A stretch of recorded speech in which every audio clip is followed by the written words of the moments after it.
vamos falar sobre a operação de radiciação. Especificamente, como o vídeo é para o 6º ano, a gente vai comentar sobre raiz quadrada. Vamos lá, vamos começar isso com um problema. Imagine a seguinte situação.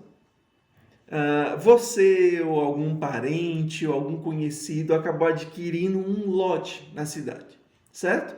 O lote, na hora da venda, foi falado que ele tem 144 metros quadrados, ok? Só que tem uma condição. O prefeito disse o seguinte: você não pode ter esse lote sem que você faça um muro ao redor, tá? Você não pode deixar aberto, porque vai chegar gente, vai jogar lixo, vai virar bagunça. Então você precisa fazer um muro ao redor. E o problema é o seguinte: quanto de material você vai ter que calcular quanto de material você vai usar exatamente para a construção desse muro. Por que isso, João? Para que eu não tenha desperdício, para que eu não gaste mais que o necessário, certo? Então eu preciso saber quanto de material para construir esse muro ao redor de todo o meu lote. Como é que eu faço isso? Esse é um tipo de problema que exemplifica bem a utilização da raiz quadrada, tá? Da raiz em geral. No nosso caso, um lote quadrado, eu tenho uma raiz quadrada. Então vamos lá.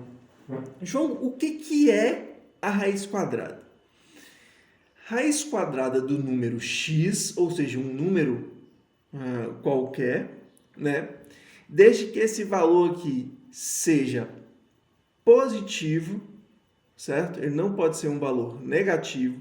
Então, a raiz quadrada desse meu número é o valor que elevado ao quadrado resulta em x. João, o que significa esse elevado ao quadrado? A gente viu no vídeo anterior sobre potenciação, tá? Então, vamos de novo? Raiz quadrada do número x é o valor que elevado ao quadrado resulta em x. Olha que interessante. Raiz quadrada, o valor precisa ser elevado ao quadrado. Existe essa relação, né, entre potenciação e radiciação, que é interessante a gente ter em mente para estudar mais para frente.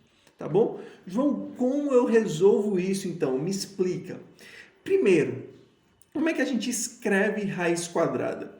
O símbolo que a gente utiliza para representar isso, representar raiz, é esse camarada aqui, ó, certo? Essa casinha aqui, ou chame como você quiser, tá?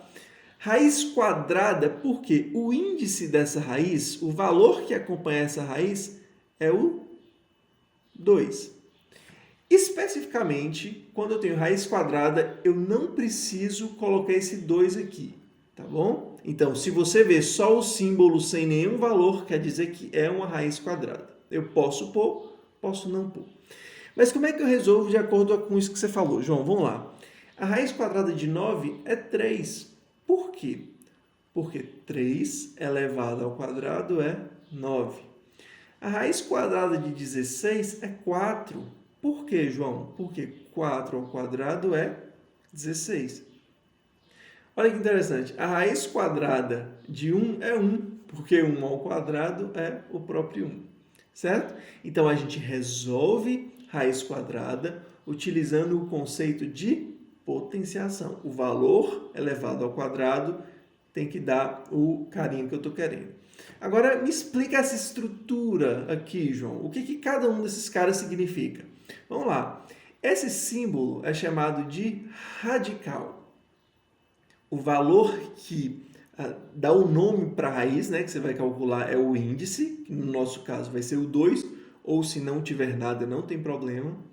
Quem está dentro do radical, quem está sofrendo a operação, quem vai ser transformado, é chamado de radicando.